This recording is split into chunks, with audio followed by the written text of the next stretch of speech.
Morning 8th class. This is 7th chapter of science and it is 4th video of the same chapter. तो यहाँ से study करना है advantages of red data book.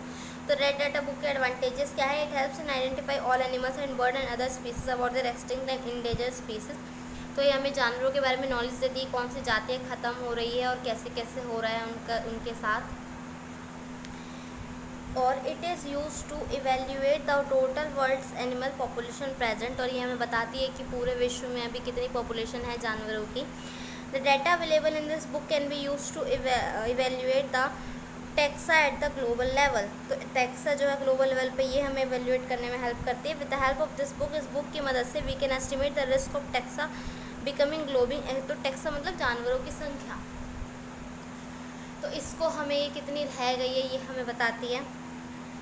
और red book जो होती है कंप्लीट इन्फॉर्मेशन है सारे जानवरों के बारे में, ठीक है, और प्लांट्स के बारे में और अदर स्पीसीज़ के बारे में।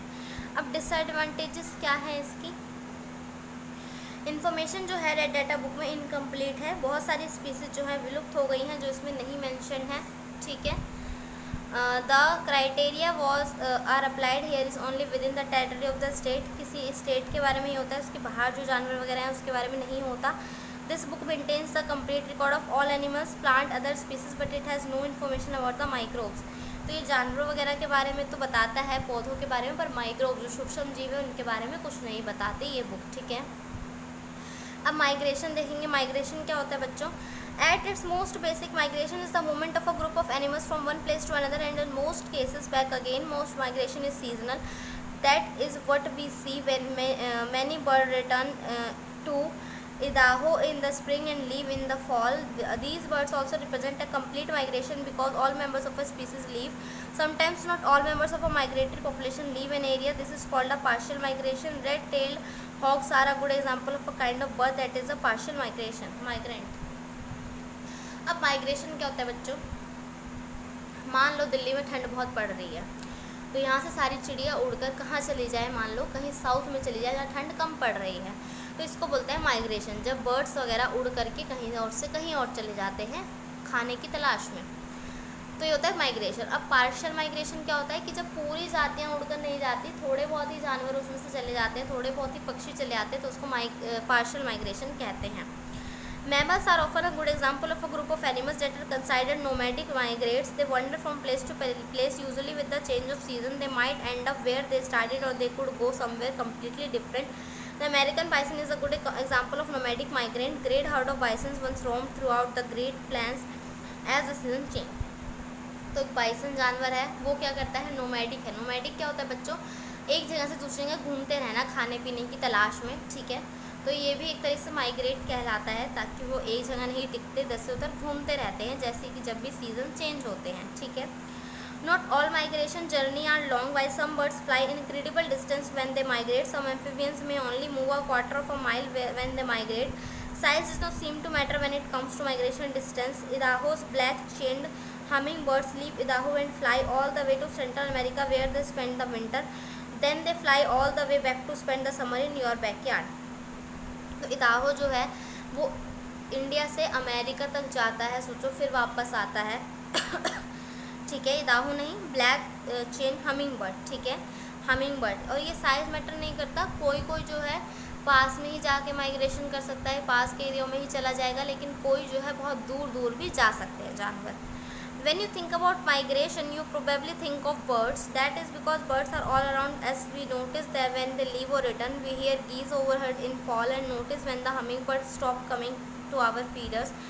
Do you notice when the monarch butterfly migrate? How about bats? How about the frogs that suddenly showed up at the pond? These are all example of migratory birds, animals. तो जब भी हम migration की बात सोचते हैं हमें बस बर्ड्स ध्यान में आते हैं, क्योंकि बर्ड्स ही हमें आसमान में उड़ते हुए दिखते हैं, है ना। पर क्या कभी सोचा है कि एकदम से चमगादड़ आ जाते हैं? क्या कभी सोचा एकदम से मेंढक आ जाते हैं जब बारिश होती है तो टर करके?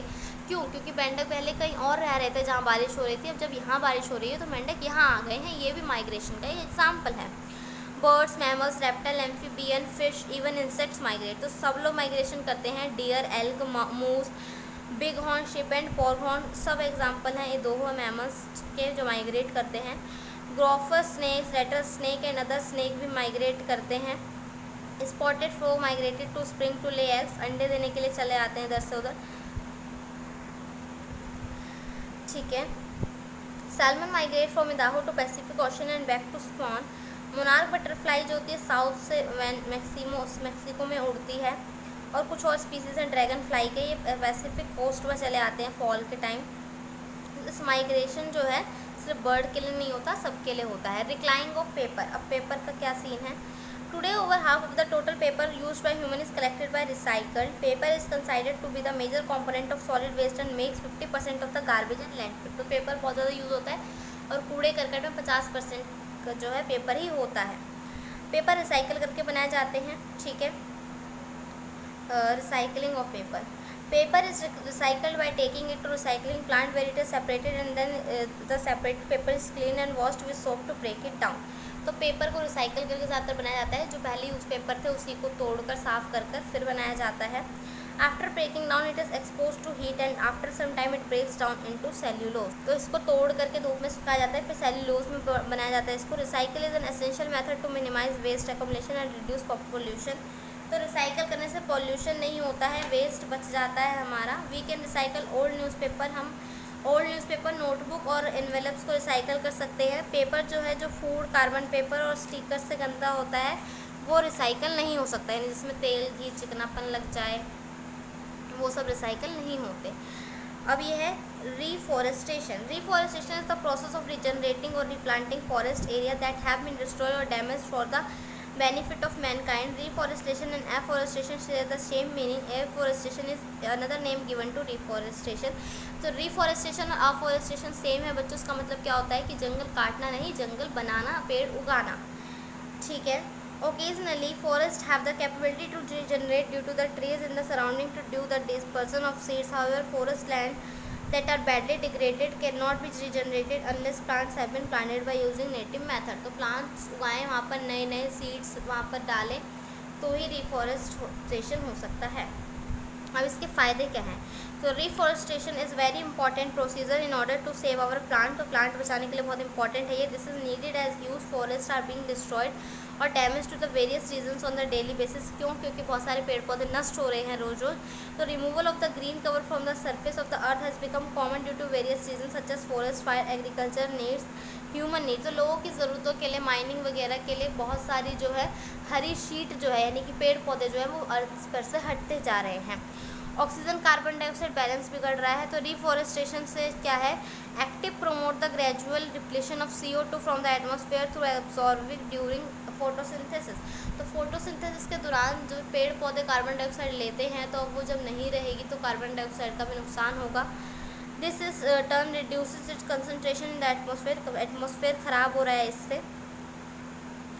द प्रोसेस ऑफ फोटोसिंथेसिस से क्या होता है, ऑक्सीजन निकलती है और ये मेंटेन करती है CO2 को और O2 के बैलेंस को, है ना, ऑक्सीजन और कार्बन डाइऑक्साइड के बैलेंस को। तो इससे कार्बन डाइऑक्साइड जो है लेस पोल्यूशन होती है और लेस ग्लोबल वार्मिंग होती है। अगर वो कार्बन डाइऑक्साइड नहीं लेगा पौधे जो हैं, तो उससे क्या होगा, बहुत ज़्यादा हमारी अर्थ पॉल्यूटेड हो जाएगी और हमें सांस लेने में दिक्कत होगी। Preventing soil erosion, soil erosion यानी मिट्टी का ख़राब होना बचाना। तो अनदर एनवायरमेंटल हज़ार्ड जो है डिफॉरेस्टेशन से होता है वो होता है इरोजन। मैंने आपको बताया था कि रूट हट जाती है तो वहाँ की मिट्टी उड़ जाती है सारी। तो ट्री प्रिवेंट करते हैं सॉइल इरोजन को और वाटर की गंदगी को बचाते हैं, क्योंकि वो पानी में ही बह जाती है मिट्टी और पानी भी गंदा होता है। Roots of trees serve as natural nets spreading extensively into the ground to hold the soil in place. As soil runoff is prevented, essential nutrients are retained and the soil remains fertile. Tree add manure to the soil by falling leaves and dried branches. और जब पेड़ पौधों के सूखे पत्ते और टहनियाँ गिरती है तो उससे मिट्टी और उपजाऊ बनती है, ठीक है। वाटर साइकिल कैसे मेंटेन होता है बच्चों, वो पढ़ लेते हैं। तो forest maintain the water cycle of the area by absorbing moisture through the leaves and roots. तो पेड़ जो है अपनी जड़ों और पत्तियों से वाटर को अब्जॉर्ब करते हैं, वाटर साइकिल को मेंटेन रखते हैं। They are a natural store system of rain water and slows down the aridity of the atmosphere. तो ये रेन वाटर को भी स्टोर कर लेते हैं, वहाँ की नमी हटाते हैं। Trees prevent fresh water lakes for losing moisture and drying up. और ये झीलों की भी मदद करते हैं कि झील सूखे ना, क्योंकि बारिश होगी तभी झीलें भरी रहेगी। Transpiration, the tree release some of the water they absorb as water vapour from its leaf. तो जो पानी सोखते हैं पौधे, वो थोड़ा बहुत निकालते भी हैं भाप बनाकर। इससे क्या होता है, ट्रांसपिरेशन होता है और इससे हेल्प होती है रिस्टोर करने में मॉइस्चर, एटमॉस्फेयर में मॉइस्चर बनता है और लोकल एनवायरनमेंट टेम्परेचर अच्छा बना रहता है। जहाँ पर पेड़ पौधे होंगे वहाँ ज़्यादा गर्मी आपको नहीं लगेगी। Economy, forest have always been a great source of economy, तो बहुत पैसा भी कमाते हैं हम जंगलों से। पेपर फैक्ट्री जो है वुड पल्प पे डिपेंड होती है, लकड़ी पर ही, तो ये पेड़ों से ही हमें मिलती है। लंबरिंग जो है मेन ऑक्यूपेशन है कॉर्निफरस सीजन का। Forest property manage and sapling are plant regularly, तो फॉरेस्ट प्रॉपर्टी को मेंटेन करना चाहिए, छोटे छोटे पौधे उगाते रहने चाहिए, तभी जो है फॉरेस्ट से हम लकड़ी लेने के हकदार हैं। तो इस साथ बच्चों आपका ये चैप्टर फिनिश होता है।